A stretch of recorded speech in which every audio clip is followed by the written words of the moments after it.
The approaching millennium has fanned the flames of a curious phenomenon: UFO cults, a synthesis of mainstream religion and cutting-edge science fiction.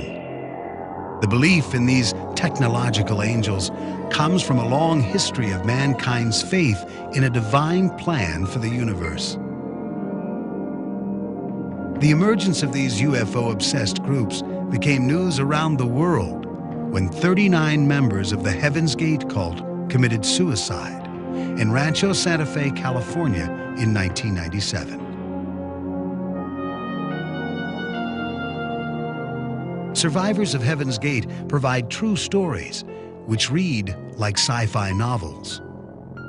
A cult leader's daughter tells of her mother's search for UFOs.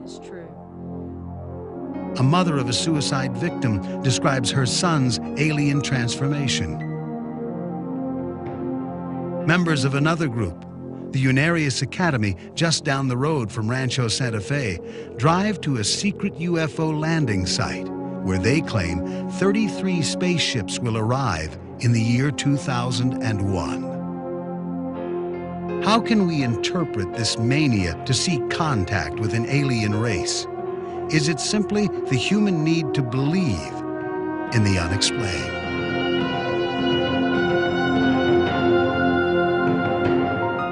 A moment ago when I said that the big surprise could come, that spacecrafts could come in by the thousands, maybe come in shifts. In March 1997, Marshall Applewhite, the leader of Heaven's Gate, told his followers there was a UFO in the tail of the Hale-Bopp comet, which orbits the Earth once every 2,000 years. He convinced them that this was their signal to board the flying saucer which would take them into eternity. In order to catch this ride, the 39 cult members committed suicide by a combination of phenobarbital, alcohol, and suffocation. For reasons that still remain unanswered, they wore Nike running shoes, sported buzz haircuts, and carried $5 of quarters in their pockets. This tragedy was the culmination of 22 years of behavior modification under Marshall Applewhite's spell. What once started out as a grassroots Christian sect evolved into a dark millennial cult with beliefs in aliens and Armageddon.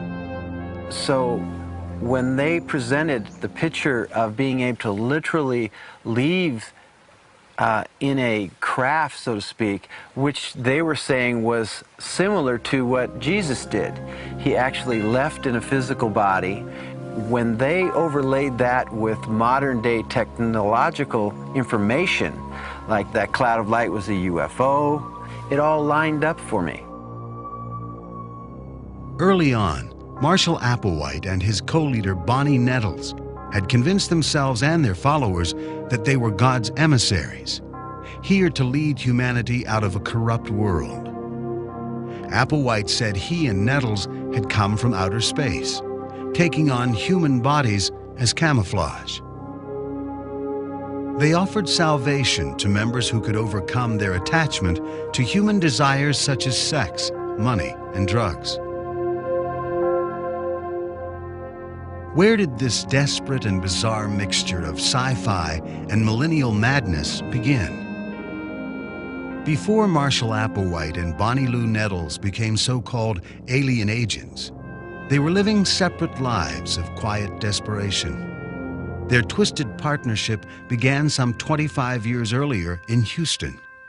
Bonnie's daughter, Terry Nettles, recalls when she was 14 years old, she and her mother would stand in their backyard, searching the skies for UFOs, hoping they would be transported. It would be really neat if one would come and pick us up and take us away, because neither one of us really felt like we were part of this world, that we were always on the outside looking in. And we used to dream about that a lot. We wanted something different.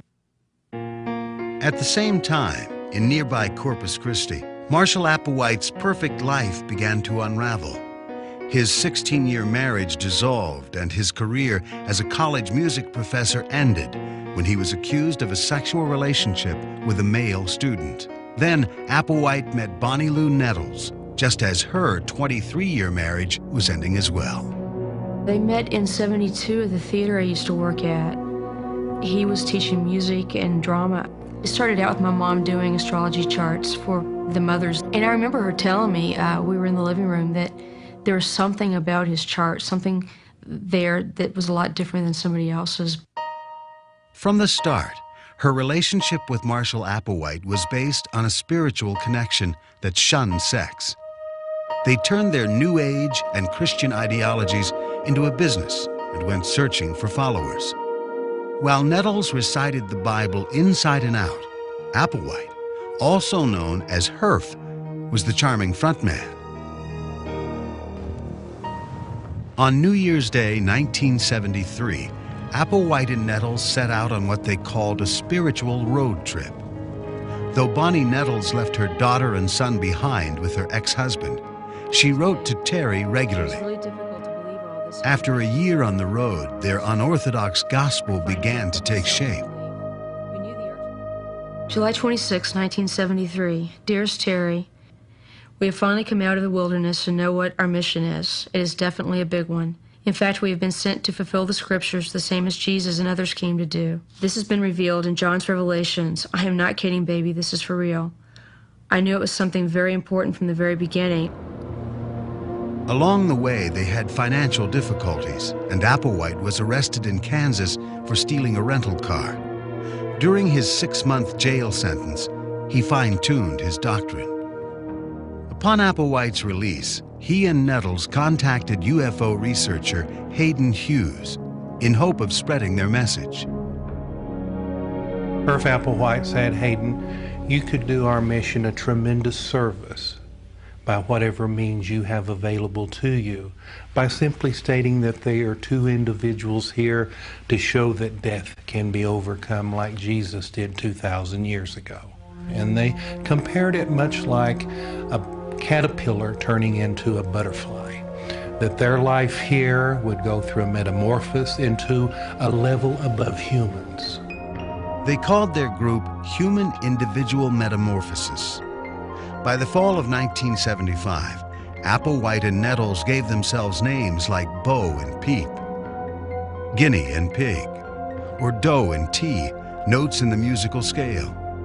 They also referred to themselves as the Two, based on the two witnesses in the book of Revelations who were slain and then ascended into heaven. At their recruitment meetings all across the country, they were extremely persuasive with their sci-fi pitch to potential members. That was so intriguing to me, is what was it? What combination came together that compelled people literally to, as in the apostolic age, this was Peter and James and John and Matthew suddenly leaving their work and following the teacher. We had the same situation here. They simply said, come with us, and they did. Applewhite even convinced people he could communicate telepathically through secret codes of thought. He said, Mr. Hughes, if you ever need to get a hold of me, gave me a secret code, which was mentally praying to Bonnie and Herf with the Lord's Prayer. And then about 14, 15 months later, there was widespread publicity about some people that disappeared in Oregon after attending a UFO lecture. So I decided to use the code. Then the next morning received a telephone call, and when he said, you have now asked, I thought, well, maybe these people are, who they say they are. Human Individual Metamorphosis attracted a number of veterans of the fading hippie counterculture. Most of the members had been involved in other religious endeavors. Est, transcendental meditation, tarot cards, astrology. They were religious seekers for the most part. In order to keep the business going, members sold blood at blood banks and asked for contributions from Christian bookstores. Some wealthy members gave their trust funds to the group. One of the early recruits was 19-year-old David Moore, to the utter amazement of his mother, Nancy Brown. When David came to say goodbye, I was observing him very closely to see if he showed any signs of being a little off balance or being, kind of a little wild-eyed or not making sense. But he seemed very calm, and he told me that this was something that spoke to him in a way that nothing that he had come across before had. Applewhite and Nettles hated the attention of reporters, whom they believed asked annoying questions about Applewhite's past and the cult's financial situation. In 1976, the group went underground, living on campgrounds in so-called good energy states like Colorado, California, and Arizona. So we isolated ourselves in this small group of 60 or 70 people, and we didn't have contact with our families. We were isolated into a circumstance where we could then focus on our change, and there was a continual emphasis on the urgency that we make our changeover quickly, because we wanted to be ready when they came. One woman said to us that she when she bought toothpaste, she'd always buy a small tube because she'd expect to be leaving shortly. But then she said wistfully once, well, I'm always buying another tube. As they anxiously awaited their exit, the group struggled to be like angels, denying their sexuality as well as their individuality.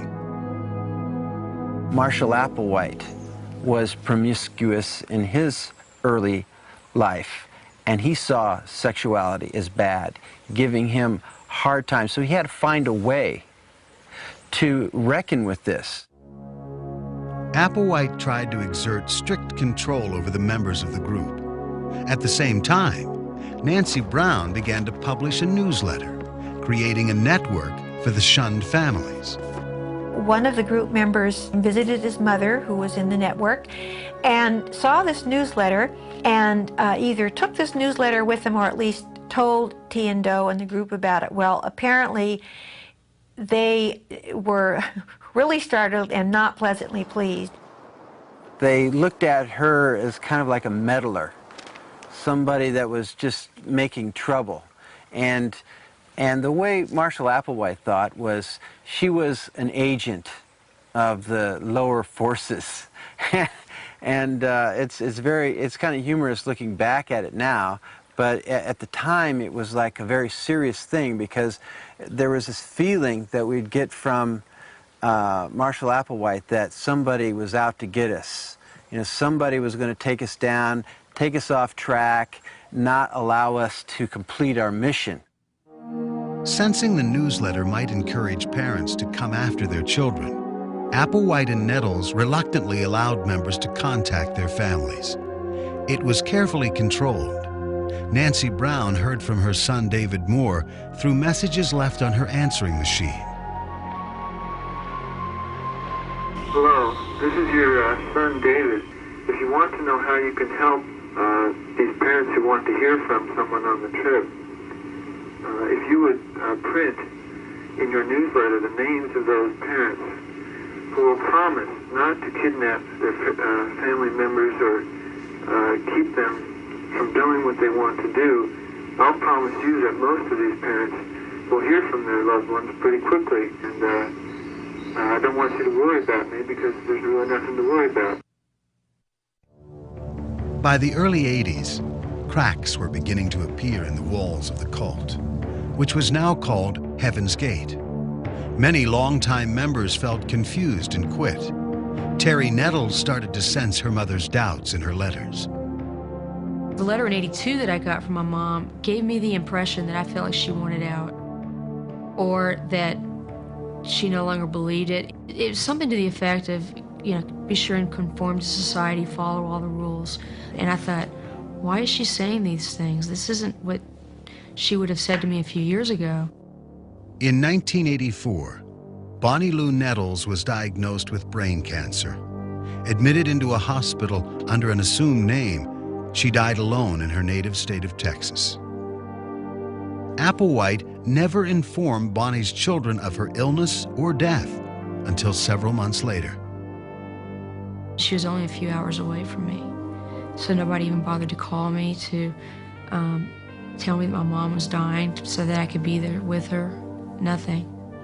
My entire insides felt like it had been ripped out. And I spent many nights waking up the next day with my pillows soaking wet because I would just cry through the night.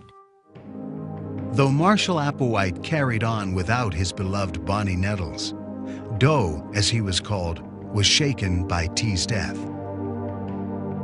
It put not just Doe to the test, but it put all of us to the test of our commitment to the next level. Do we think this is real, or do we think this is just a con game? How could a messenger of God die and her body remain on Earth? Marshall Applewhite had to quickly revise his doctrine. He or they needed to kind of account for what happened to her. They contemplated the idea that one could achieve this spiritual transcendence through some other means than just physically going there in UFOs, that suicide was an option.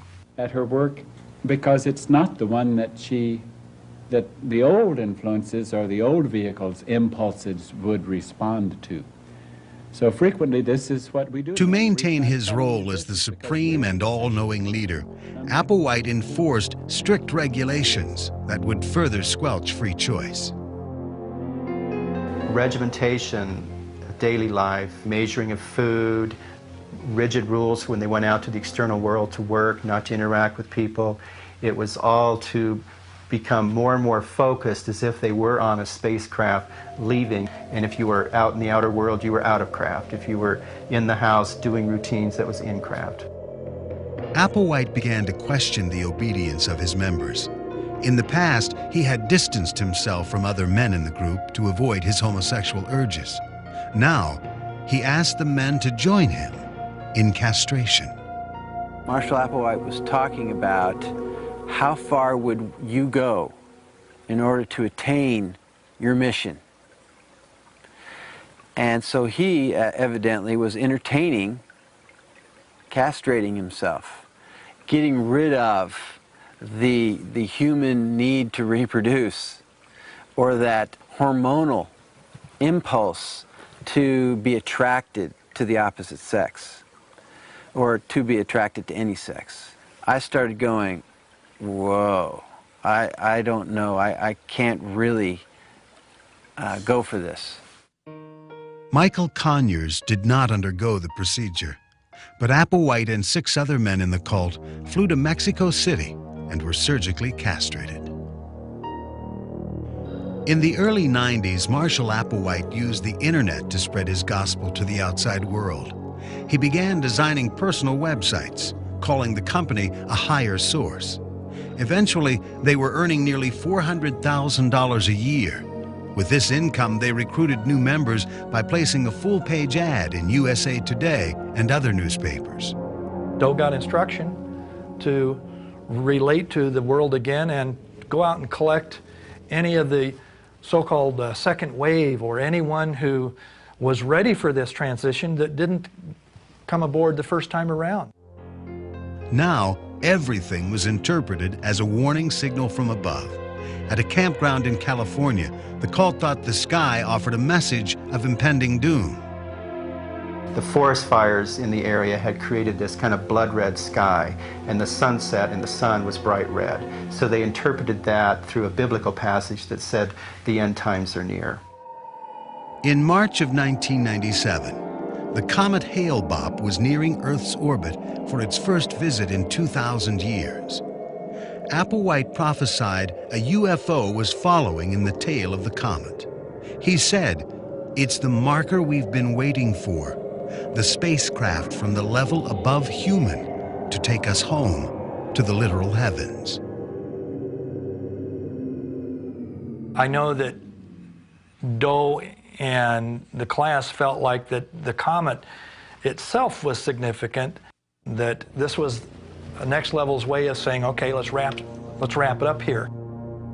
The Higher Source website posted a cryptic red alert message on the internet. The cult had sent letters and videotaped messages via FedEx to several old friends. Let me say that our mission here at this time is about to come to a close in the next few days. We came from distant space, and even what some might call somewhat of another dimension.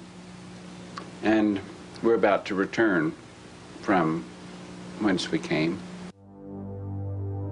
On March 26th, 39 bodies were found in Rancho Santa Fe, California.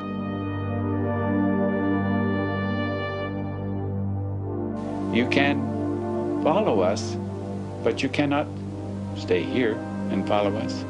You would have to follow quickly by also leaving this world before the conclusion of our leaving this atmosphere in preparation for its recycling. They had exited their vehicles in much the same way that they had entered them. I was so happy to hear that they were finally off this planet, that they finally got out of those vehicles. And I just wished that I was with them at that moment. A friend of mine called me at work and told me, you know, I said, it's just another cult. She says, no, you gotta understand. She says, there's this guy named Father Doe, and there's a spaceship on that Hale-Bopp comet. And I totally lost it. You know, this has been part of your life, you know, and Herf has died with all the answers to the questions you've had. When my phone rang, up till that point, I had left open every hope that David was involved because the media still didn't have the factual information that would confirm it. But as soon as I heard that first sentence, I knew all was lost. 6 weeks later, Heaven's Gate member Chuck Humphrey tried to take his life, but police managed to save him. I wished that I was with them. It's not really a regret in the sense that, gee, I lost my chance at $1 million lotto because I lost the ticket or I didn't play today. It's more of a kicking myself for not having done enough of my own homework. As long as I'm still here, I can't do anything but share what I know about the next level and about Heaven's Gate. What is it about human nature that causes some people to literally put their lives in the hands of another? 13-year member Michael Conyers recalls the first time he met Applewhite. The energy that I felt from him put me into a state of almost fear and awe, because when somebody says and starts owning that he may be or kinda is a representative of the kingdom of heaven, there's kind of an energy that's exchanged between the two people. It's like there's a charge that goes on. Hank Hanegraaff of the Christian Research Institute consults cult members and their families. He sees Heaven's Gate as the latest example of spiritual con men at work. So often they follow a leader who is presenting them the skin of the truth stuffed with a deadly lie. I don't think that there's a more classic current case of that than Herf Applewhite. And when he told them that they had been impregnated with an alien spirit, and that's why his message resonated with them, they were immediately willing to follow the seductive siren call of the cult leader, and in this case, follow it right to their deaths. The lure of Heaven's Gate was not just the security of belonging to a group. It was the promise of a UFO taking that group to a better world. For people that have a particularly strong case of alienation, this can become a very powerful segment of your life. There is a vision of another kind of world in which we could live a lot better, and maybe the UFO can take us there.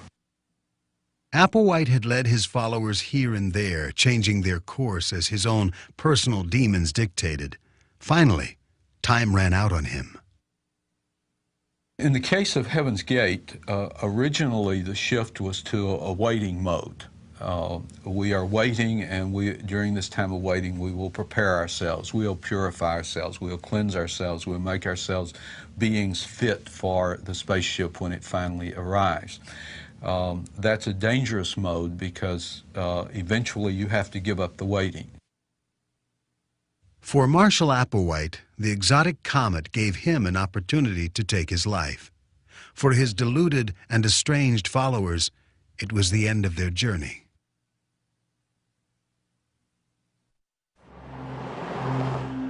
A few miles from Rancho Santa Fe and the Heaven's Gate mansion, the students of the Unarius Academy attend classes in past life therapy, interdimensional physics, and the psychology of consciousness. In 1954, Ernest and Ruth Norman founded Unarius in Glendale, California. Ruth prophesied that so-called Space Brothers were coming to Earth in the year 2001 to build a university where solutions to world problems would be discovered. After Ernest died, Ruth claimed that he told her to purchase land in nearby Humboldt, California, which would be the UFO landing site.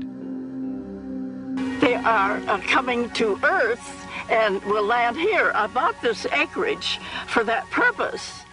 In 1994, when Ruth Norman died, 25-year member Charles Spiegel became director of the Unarius Academy. Back in 1949, he had a vision in a post office in Los Angeles that would change the course of his life.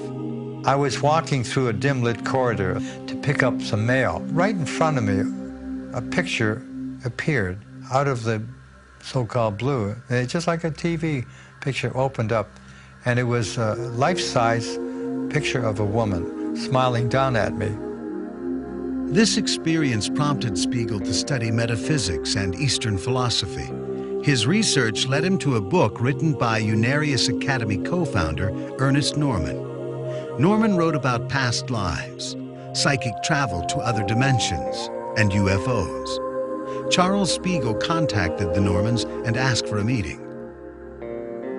When the doorbell rang and the door opened, Ruth Norman stood there at the threshold, and she was the exact likeness of the vision that I had in the U.S. Post Office in 1949. The Normans used their supposed clairvoyant powers to receive readings about Spiegel's past lives. Information, they said, came from the Space Brothers. They told him he had been Pontius Pilate, and they reenacted his life as the governor of Rome who had condemned Jesus of Nazareth to be crucified. That was my first introduction to the reality of learning about one's other self or the existence in previous lifetimes. It's the same person. What one has done before is a part of your persona. Spiegel says over 20,000 members purchase books, visit the website, or the Southern California Center itself. One of his students, Marion Kemis, claims to have had her own vision before she came to Unarius. We were out looking at the stars, just enjoying the night, and suddenly we looked behind us, and there, hovering on the ground next to us, was a UFO. It was the most incredible light show. It had all the colors of the rainbow, and they went around the perimeter of the craft, and they were all just like scintillating or dancing, just like vibrating. It was just incredible. It just hovered there and it was completely silent. And they've been coming around for a long time. I'm just lucky I've got to see them.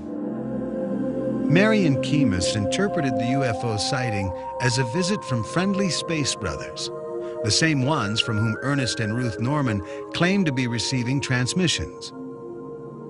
Marion believes that Ernest Norman once mentally traveled to Mars and brought back important information about the red planet. He psychically visited the planet Mars underground where the civilization of the Martians reside. A supernova came and they had warning of that. It was going to come and burn the top of their planet. It was totally burn them. I don't know if you've ever seen pictures of Mars where you've seen kind of canals. Those are the underground huge tubes where the Martians are living. The 19th century notion that there are so-called canals on the surface of Mars has been thoroughly and definitively debunked. But Unarians remain convinced. Like many UFO believers, the Unarians claim to have information which has been revealed to them alone. Through messages from the Space Brothers, Marion Kemis claims to have discovered information about a dark past which still haunts her. In my last lifetime, I lived during World War II, and I was a French prostitute that had taken up with a German officer just to protect my butt. The French resistance found out about me, and they threw me and all my belongings out in the street. And the mob that mobbed me and shaved my head there is the reason why I was so afraid of crowds now. Another student, William Proctor, also experienced visions connecting him to World War II. When I came into this life, I had leg problems. My mom would take me to the doctor over and over and over again. The doctor could never figure out why my legs hurt. But the picture that dropped into my consciousness, I had been shot down. I was an officer, a colonel, in the Luftwaffe Air Force. And I survived, but my legs were crushed in this crash. That's what was causing the pain. Proctor found himself attracted to the UFO philosophy of Unarius. I've always had an interest in UFOs. That isn't what brought me to Unarius. But I've always had the interest that there were life on other worlds. And as far as the Unarius Academy of Science, that opened the door for me. These, what we call space brothers, are human beings, and they're like us, except they're more advanced. And in the year 2001, we're going to meet these people.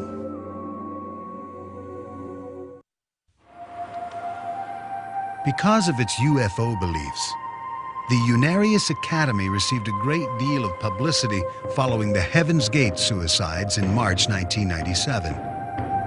Would Charles Spiegel, the director of Unarius, eventually lead his cult on a doomsday suicide mission? That goes against the basic principles of physics, the physics of energy, you see. That's not what Unarius teaches, and that is to be responsible for yourself and for your actions. We are normal. I mean, we go out, we live everyday lives, we work, we have good jobs. We don't cut ourselves off from our family and friends. Taking one's life is a negative experience. Why would these people commit suicide over a so-called UFO following a comet? The only thing that was following that comet was those people's past, and it caught up with them. Spiegel claims the Heavens Gate suicides were a futile act that goes against all of the Unarius teachings. When I was asked by the media at the time, what do you think of Marshall Applewhite and Heavens Gate? And my remark was, they got off at the wrong exit, and they had a head-on collision. The Unarians' main focus is on the year 2001. Co-founder Ruth Norman prophesied that the first spacecraft will land in the Bermuda Triangle, followed by 32 others in Hamol, California, on 68 acres of land high above the Unarius Academy of Science. One of the brothers actually spoke to Ruth Norman, and he described that there would be 33 spacecraft of varying sizes that had been specially built that would land one on top of each other and lock in.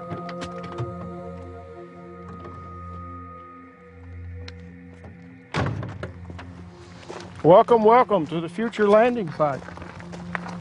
These advanced teachers, 1,000 teachers per ship, have technology from their worlds that they want to share with us, problems such as economical, pollution, the ozone problem.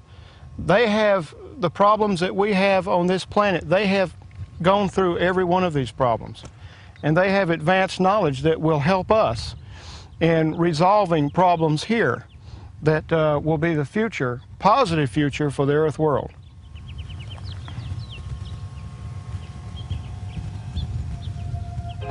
Hamol is also the site of an annual Unarius psychodrama called the Conclave of Light. In the performance, Unarians work through their supposed past life experiences. Many Unarians fear that this secluded location may become a battleground if hostile government troops attack the peaceful brothers from another world. You know, are we, as in the past and in movies, going to get out all the armed forces and train our guns on them, chase them down, or have we advanced a little bit farther and are open to the fact that there is more intelligent life in the universe than ourselves? There's going to be a tremendous, instantaneous global change. Now, I don't mean people are going to throw away all their material goods and want to climb on board.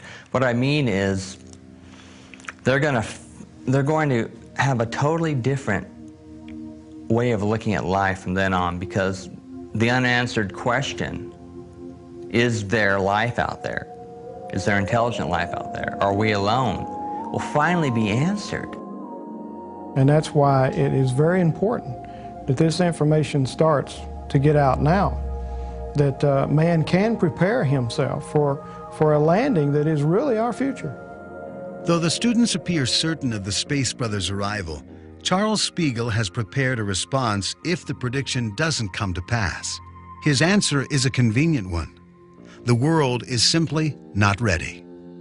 If the spaceships don't land, I'm not going to, have any great anxiety and go in a dither. There'll be a reason for it. You see, everything comes down to it. There's logic and reason in life. There's great organization in the cosmos. Because we're disorganized and have, you might say, gotten off the highway, that doesn't mean that the highway doesn't exist. You didn't pay attention to the traffic signals. Research suggests that 20% of Americans believe in UFOs. Is this why some of these people are joining UFO cults instead of mainstream religions? People are looking for God in all the wrong places. People are spiritually hungry, and they feel like Christianity has failed them. So we've replaced God's enduring word with a UFO or an extraterrestrial that's going to tell us what a new paradigm of truth is. And if you look, for example, at the Unarius Academy, what is the new construct of truth? You'll find whole civilizations, they have mastered their life. All too many people have uncritically bought into the story, not because the evidence is there, but they want to believe it's true. Some experts do see differences between the Unarians and other UFO cults. When you first look at Unarius, you wonder, why would people stay? It's just a little UFO thing. But there's a very substantial theology that basically draw from traditional occult and Eastern theology that it really holds people. All of this is trying to recover a sense of cosmic connectedness rather than of alienation, that the idea that we humans are some kind of oddball that's stuck here in the midst of a inert cosmos. We're going to have an apocalyptic event. We're going to have a convergence of spacecraft from various galaxies around the universe, and they're going to bring us some new esoteric revelation. And through that, we're going to have a utopian society where everything is pristine and perfect. And of course, as P.T. Barnum said, there's a sucker born every minute. People have always had a fascination with the heavens. UFO groups celebrate this connection to the stars. Mainstream religion rarely, if ever, recognizes biblical passages as describing extraterrestrial sightings.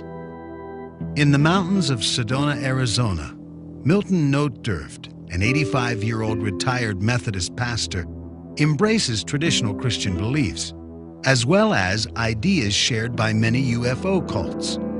Reverend Notdurft's awakening came when he saw what he believed were UFOs in the skies just outside New York City. We saw a UFO, well, it looked like a radio tower or something, so I paid no attention, drove right on by. About 3-4 miles down the road, there was another one. There were finally 4 of them, blinking green and orange and red and white. And I thought, well, they must be putting on a show for me. So that was my introduction physically. Though Reverend Notdurft believes in UFOs, he found mainstream clergy and churchgoers don't share his views. He discovered this when he talked about his UFO experiences with his congregation. I don't talk about them in sermons. I did once, and that was a mistake, because I thought this was going to change the world in a week or two. It didn't. No matter how interesting or frightening they may be, things change slowly. After the UFO sighting, Reverend Notdurft began a spiritual search for clues that might acknowledge the existence of what he witnessed. He believes the Bible has many passages which document extraterrestrial life. Notdurft cites the Star of Bethlehem, which led the wise men to Jesus of Nazareth. And the Bible tells us that the star that they had seen went before them until it came and stood over the place where the young child was. Comets don't act like that. Planets don't act like that. Asteroids don't act like that. It has to be something else. Milton Notdurft is also a believer in reincarnation. This age-old belief is shared by some Buddhists, Hindus, Native Americans, and many UFO cults. Notdurft claims reincarnation explains many of life's mysteries. That was not a part of my Christian belief at all. People say, I don't want to go through this life again. I've had enough of it. That isn't the point. It isn't this life you're going through again. It's a new one that is going to teach you some different things than the last one did. Notdurft predicts that a shift in planets will bring changes with the new millennium. The acceptance of UFOs would mean a new way of life on Earth. The first thing that will be affected is economics. If we can get free energy for all time to come, what will happen to your electric stock? Secondly is religion. And if you think religion hasn't separated us, just think of the thousands of denominations and cults that there are in the world. So obviously something's wrong with our ideas of religion. Has mainstream religion ever acknowledged the possibility of UFOs? So I would say from a Christian standpoint that the Bible doesn't preclude the possibility of UFOs. Science doesn't preclude the possibility of UFOs. I would just say that there's no real, tangible evidence for them.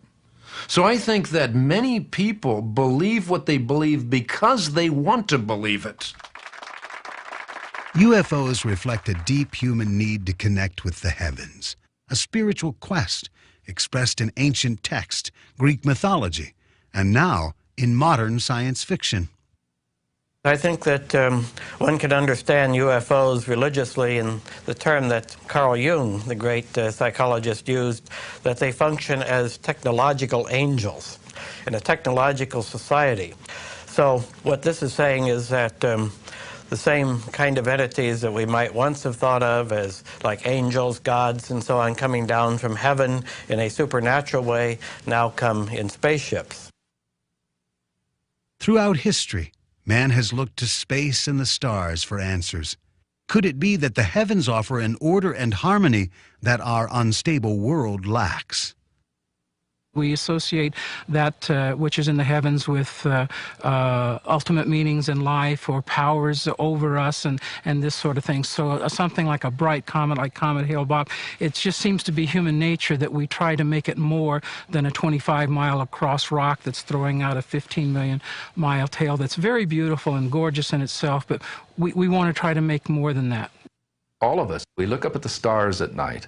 The very building blocks of who we are came from the stars. We may have this nostalgia for the stars on one level of consciousness because we know we did literally come from the stars. And all cultures through all time have looked at the stars and felt that either the stars were benevolent beings or they were angels. It is part of the human transcendental experience to look up at the sky and to feel that oneness with the universe.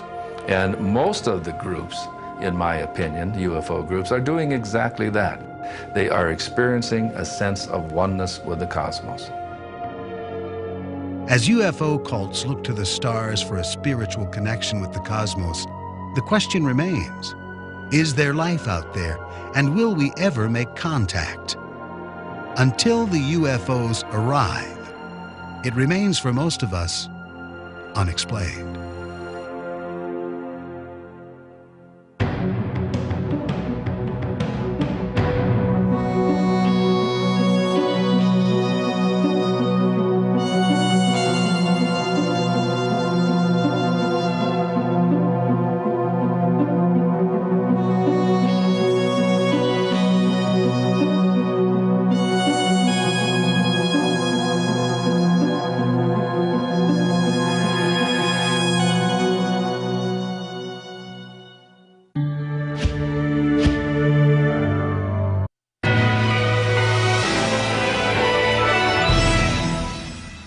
mother of a suicide victim describes her son's alien transformation. Members of another group, the Unarius Academy, just down the road from Rancho Santa Fe, drive to a secret UFO landing site where they claim 33 spaceships will arrive in the year 2001. How can we interpret this mania to seek contact with an alien race? Is it simply the human need to believe in the unexplained?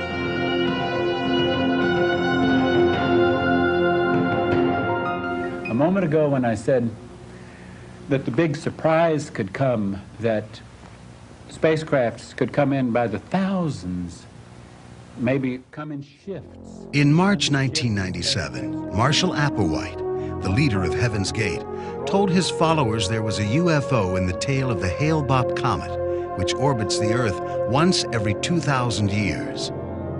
He convinced them that this was their signal to board the flying saucer which would take them into eternity. In order to catch this ride, the 39 cult members committed suicide by a combination of phenobarbital, alcohol, and suffocation. For reasons that still remain unanswered, they wore Nike running shoes, sported buzz haircuts, and carried $5 of quarters in their pockets. This tragedy was the culmination of 22 years of behavior modification under Marshall Applewhite's spell. What once started out as a grassroots Christian sect evolved into a dark millennial cult with beliefs in aliens and Armageddon. So when they presented the picture of being able to literally leave in a craft, so to speak, which they were saying was similar to what Jesus did. He actually left in a physical body. When they overlaid that with modern-day technological information, like that cloud of light was a UFO, it all lined up for me.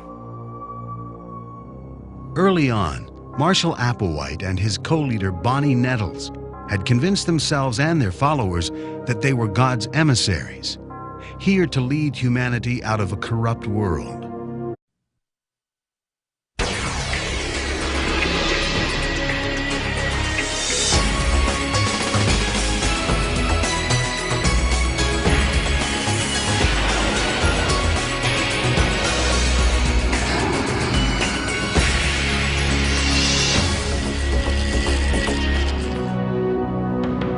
The approaching millennium has fanned the flames of a curious phenomenon, UFO cults, a synthesis of mainstream religion and cutting-edge science fiction.